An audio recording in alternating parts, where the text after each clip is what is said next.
네, 앞서 전해드린 대로 코로나19 신규 확진자가 20일 만에 400명대로 내려왔습니다. 또 백신 접종의 속도가 붙고 있고 주말과 휴일의 검사 건수 감소 영향으로 보이는데요.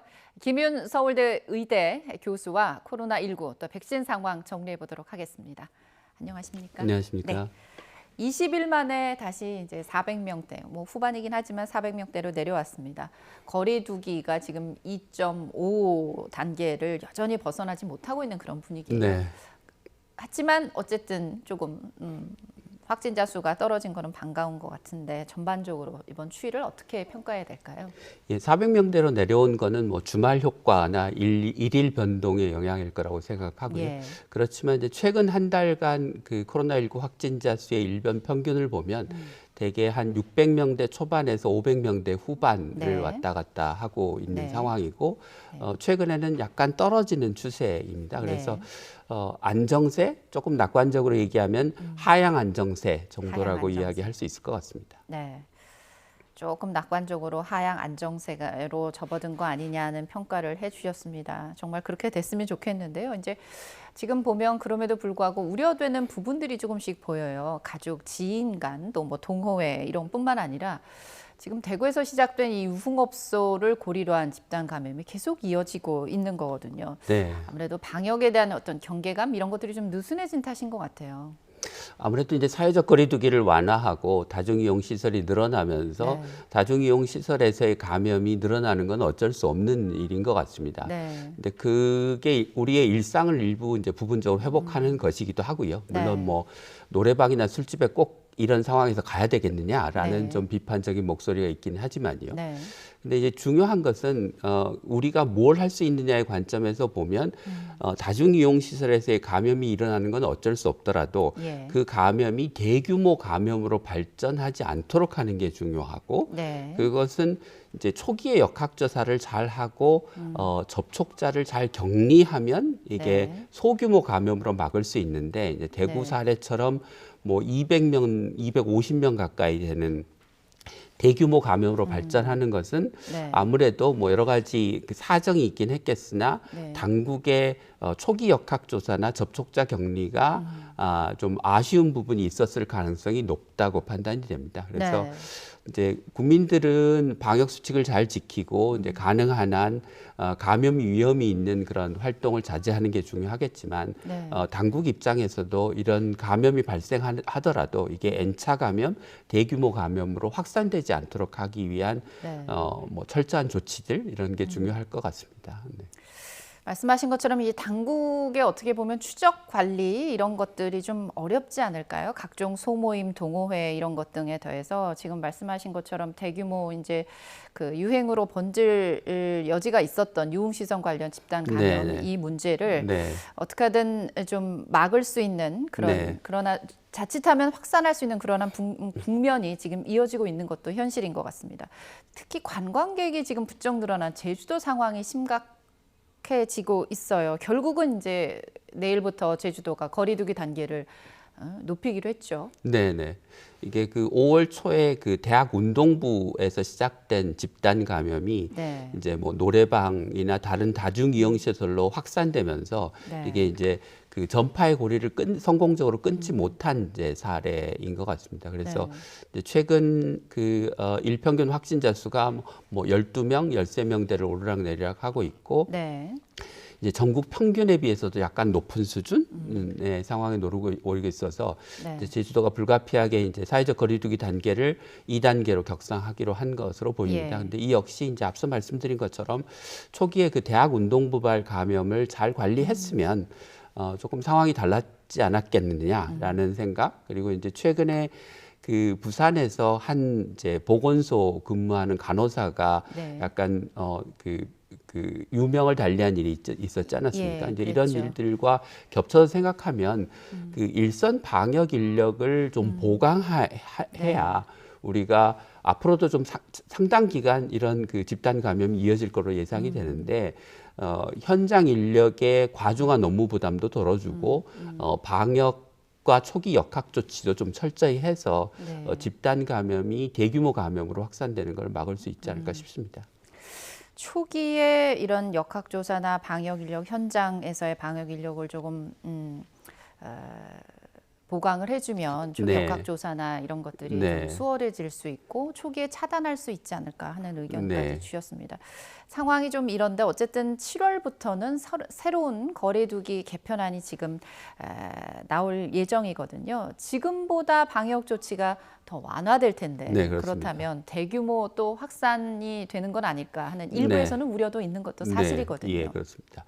근데 이제 우리가 코로나19에 대한 생각을 좀 바꿔야 되는데요. 예. 그러니까 코로나19가 그 원래는 한 치명률이 1.5%에서 2% 되는 이제 그 꽤 네. 중한 질환인데 네. 지금 상반기에 고위험군에 대한 접종이 다 끝나면 네. 아마 치명률이 대개 한 10분의 1 수준으로 줄어들 걸로 예상이 됩니다. 떨어지는군요. 네, 그럼 한 네. 0.15%. 네. 우리가 독감의 치명률이 한 0.1%라고 이야기하니까요. 네.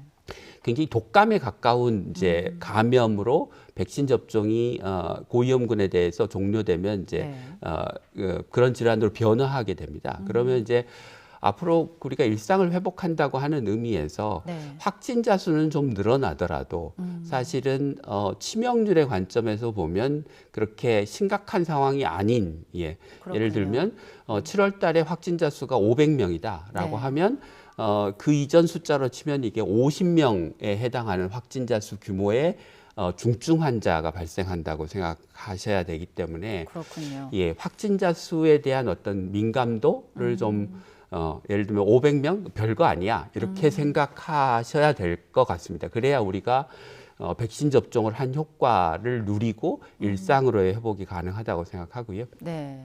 전제 또- 조건은 고위험군이 어느 정도 백신 접종을 마쳐야 되는 네, 상황인 거죠. 그렇게 그렇습니다. 된다면 이렇게 조금은 감염에 대한 그런 그 두려움 이런 네. 것들을 조금 벗고 일상으로 좀 더 돌아갈 수 있는 확률이 커진다는 그런 말씀이신 거죠. 그렇습니다. 그리고 이제 우리가 그 4월, 5월 들어서 이제 4차 감염이 4차 대유행이 시작되는 게 아니냐라는 네. 이제 우려들을 많이 했는데 그렇죠. 다행스럽게도 이게 4차 대유행이 큰 확진자 수 증가로 번지지 않은 이유도 예. 사실은 요양시설, 요양병원, 병원 뭐 이런 곳들에서 기존에 그 대규모 집단 감염이 발생했던 곳에서 감염이 발생하지 않고 있거든요. 굉장히 줄어들었거든요. 예, 많이 그 줄었어요. 이유도 역시 백신 접종의 이유가 있습니다. 그래서 네. 고위험군에 대한 접종이 좀 끝나고 위험 시설에 대한 접종이 어느 정도 이루어지면 아마 7월쯤 되면 지금보다 감염이 산발적으로 생기겠지만 그게 집단 감염이나 대규모 집단 감염이 생길 가능성은 굉장히 떨어지기 때문에 네. 7월에 새로운 거리두기를 도입해도 네. 이게 뭐 확진자 수가 급격하게 늘어나거나 하는 일은 아마 발생할 가능성이 그리 높지 않다고 생각합니다. 네. 많은 분들이 백신을 적극적으로 맞겠다는 그런 의지, 또 실제적으로 접종 기회가 왔을 때 그런 기회를 받아서 접종을 하는 그런 상황이 돼야만 이러한 것들이 가능하다는 네, 그런 그렇습니다. 말씀이시죠. 네. 근데 문제는요, 전남에서 말이죠. 백신 2차 접종까지 맞은 네. 요양보호사가 또 네. 백신에 걸렸어요. 네. 보통 백신을 맞고도 감염되는 경우 이걸 보건당국에서 이제 돌파 감염이란 말을 쓰던데 지금 돌파 감염 여부인지 지금 조사를 하고 있는 중입니다. 백신을 맞고도 감염되는 경우는 어떻게 대비를 해야 될까요? 이제 이 경우는 그 2차 접종이 이루어진 다음에 11일 후에 그 감염이 확인이 됐습니다. 예. 근데 일반적으로 이제 2차 접종을 맞은 후에 완전한 면역력이 생기기까지 기간을 한 2주 정도로 잡고 2주. 있거든요. 네. 그래서 2주 이내에 생긴 감염이라 돌파 감염에 아마 해당이 되지는 않을 것 같습니다. 예. 근데 그럼에도 불구하고 이제 2차 접종을 했는데 어쨌든 감염이 생기는 사례가 생기니까 이제 국민들 입장에서는 걱정이 되실 수밖에 없는데 네. 이게 뭐 굉장히 드문 일입니다. 그러니까 우리가 이제 벼락을 맞을 확률이 한 10만 분의 1쯤 된다고 하는데요. 네. 그러니까 미국 통계로 따르면 돌파 감염이 생기는 경우가 한 10만 분의 1, 우리나라로 치면 100만 분의 한 3명 정도가 지금 현재 네. 돌파 감염 사례로 확인이 되고 있어서 뭐 있기는 하지만 굉장히 드문 일이라서 그런 것까지 우리가 걱정을 해야 될 필요가 있을까라는 생각은 듭니다. 네. 네. 어쨌든 지난 21일 기준으로 당국이 밝힌 돌파 감염 사례가 모두 4건입니다. 일단 관련 내용을 들어보시죠. 돌파 감염이라는 것이 결코 뭔가 잘못되거나 어떤 놀랄만한 현상이 아니라 어느 백신에서나 낮은 확률로 존재한다는 점을 말씀드립니다. 그 이유는 사람마다 면역 반응의 정도 등이 좀 차이가 있기 때문입니다. 그렇지만 거의 대부분의 사람들은 그 예방접종 후에 정상적인 방어력을 갖추게 됩니다. 어느 백신에서나 낮은 확률로 존재한다는 얘기를 해줬고 또 사람마다 면역 반응 정도 차이가 있는 거고요. 대부분의 사람들은 예방 접종 후에 정상적인 방어력, 면역력이 생긴다는 그런 얘기를 했습니다. 이제부터 1차 백신 접종하면 밖에서는 이제 마스크를 벗게 하겠다, 뭐 이런 네. 여러 가지 혜택을 받게 됩니다. 이런 돌파감 우려는 방금 보건당국이 네네. 크지 않다고 했음에도 불구하고 1차 접종만 해도 마스크 벗어도 될까요? 미국에서는 지금 마스크를 벗고 있는데 그거에 대해서 우려하는 그런 보건당국자들도 적지 않더라고요. 네네. 그러니까 실내에서는 쓰셔야 되는 거고요. 지금 예, 이제 실내에서. 실외에서 방역 당국이 7월 이후부터 이제 마스크를 벗을 수 있도록 허용해 준다라는 것인데요. 네. 대개 첫 번째 접종을 하고 난 다음에 이제 면역력이 생기는 비율이 어느 정도나 되냐라고 하면 뭐 외국의 경우는 한 60% 뭐 중후반대, 네. 우리나라는 뭐 80%대를 이야기를 하고 있습니다. 그래서 예. 1차 접종만으로도 꽤 면역력이 생기고요. 물론 이제 예. 지속 기간이 오래되지는 않기 때문에 2차 접종을 반드시 맞으셔야 되는데 네.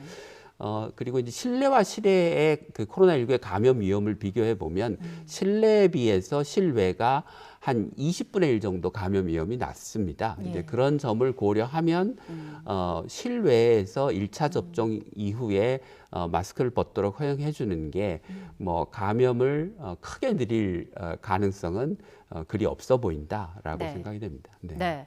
중요한 건 실내에서는 마스크를 써야 되고요. 네, 그렇습니다. 실외에서는 마스크를 벗어도 된다는 네, 혜택을 네, 예. 준다는 것이죠. 접종률을 높이기 위해서. 다행히 백신 접종에 좀 속도가 붙고 있는 것 같습니다. 네. 523만 명, 국내 인구 한 10% 이상 일단은 1차 접종을 맞았거든요. 이런 속도로 봤을 때 네. 11월 정부가 목표로 하는 11월 집단 면역 형성이 가능할까요? 어떻게 보십니까? 정부가 얘기한 그 전 국민 70% 접종은 아마 뭐 가능할 거로 보입니다. 예. 그런데 70%가 접종한다고 우리가 집단 면역이 형성되느냐? 그러니까 집단 면역이라고 하는 거는 백신을 맞아서 면역력이 생기든지 아니면 코로나19에 걸린 이후에 면역력이 생기든지 네. 하여튼 전 국민의 상당수가 면역력을 갖고 있어서 외부에서 코로나19에 걸린 사람이 유입되더라도 우리나라 내에서 지역사회 감염이 더 이상 생기지 네. 않는 상태를 이야기하는데요. 네. 이것은 이제 두 가지 요인에 의해서 결정이 될 수 있습니다. 영향을 받는데 하나는 네. 뭐냐면 코로나19의 전파력이 얼마나 높으냐라는 네. 겁니다. 재생산 지수라고 흔히 표현이 되는 예. 것인데 원래 코로나 바이러스의 재생산 지수가 한 2.5 정도를 가정했을 때 70%가 접종하면 집단 면역 상태에 이를 수 있는데 네. 지금 영국 변이나 남아공 변이나 인도 변이나 다 기존 코로나 바이러스에 비해서 전파력이 한 1.5배 가량 높은 것으로 이제 얘기가 되고 있습니다. 네. 그렇게 되면 70%가 아니라 80%가 접종을 맞아야 되는 그렇군요. 거고요. 근데 더 문제는 새로운 변이 바이러스들이 기존 백신에 대해서 이제 저항력을 갖고 있기 때문에 네. 예를 들면 남아공 바이러스 같은 경우 기존의 파이자 백신의 면역 효과가 75% 정도밖에 되질 않습니다. 그러면 95%에서 75%로 한 25% 정도 백신의 효과가 떨어지게 되는데요. 네. 그러면 전 국민, 그러니까 100%가 접종을 맞아도 집단 면역을 형성할 수 있을지 없을지 좀 우려스러운 상황이 됩니다. 그러니까 70%까지는 이제 우리가 할 수 있는 뭐 예를 들면 최선 또는 네. 뭐 조금 그보다 더 할 수 있다고 쳐도 그것만으로 완벽한 집단 면역을 달성하기는 좀 쉽지 않은 그러면 이제 70% 접종을 하더라도 사람들이 많이 모이는 실내 공간에서는 마스크를 써야 되는 여전히 그런 상황이 될 것이라고 생각합니다. 그렇군요. 이 변이 바이러스의 전파력과 백신 효과 부분 때문에 우리는 국민 70%가 접종을 하더라도 여기서 또 변수가 생길 수 있다는 그런 네, 여지도 그렇습니다. 있다는 얘기를 네. 해주셨습니다.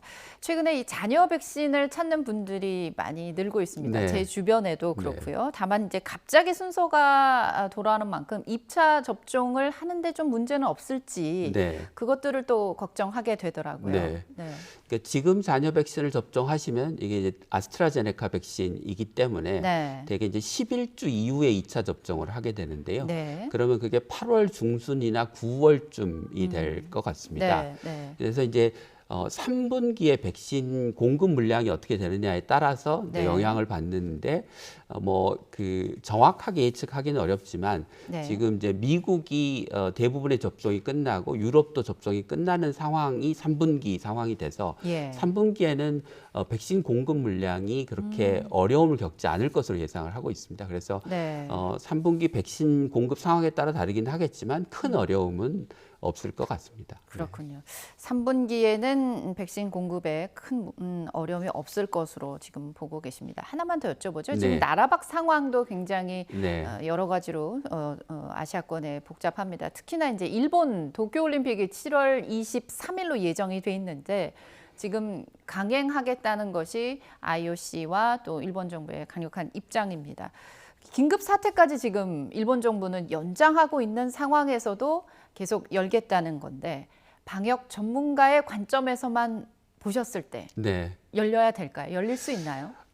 저는 연기하는 게 맞다고 생각합니다. 지금 현재 일본의 일일 신규 확진자 수가 2, 3천 명, 2천 명, 4천 명대를 오르내려 하고 있는데 네. 우리나라의 뭐 한 4배에서 6배 되는 확진자 수가 발생하고 있는 상황에서 네. 선수단이나 그 올림픽 관계자들의 감염이 발생할 가능성이 뭐 적지 않거든요. 예. 특히나 이제 뭐 백신을 다 맞고 오는 게 아니기 때문에, 그러니까 미국이나 유럽만 있는 게 아니고 다른 이제 개발도상 국가들에서도 선수들이나 관계자들이 올 것이기 때문에 네. 그런 점을 고려하면 올림픽을 열어서 선수들이나 관계자들이 집단 감염이 생기는 상황이 발생하도록 하는 게 이게 뭐 바람직하냐, 또 그런 게 올림픽 정신을 지키는 거냐라는 생각이 들어서 올림픽을 연기함에 따르는 뭐 여러 가지 경제적 피해들이 상당하긴 하겠으나 네. 우리가 근본적인 어떤 올림픽 정신을 생각하면 연기하는 게 맞지 않을까 싶습니다. 네. 선수나 관계자 집단 감염 우려를 무시할 수 없기 때문에 연기하는 것이 맞지 않냐는 얘기를 해주셨습니다. 어쨌든 지금 다행히 백신 접종이 속도를 내고 있는 상황입니다. 나와 주변 건강 지키기 위해서 마스크 착용, 또 실내 환기, 또 의심 증상이 있을 경우 검사 받기, 기본적인 방역 수칙을 방역 당국에서 계속 강조를 하고 있는데요. 저희도 같이 따르면서 또 백신 접종에도 적극적으로 동참해 주시길 당부드리고 싶네요.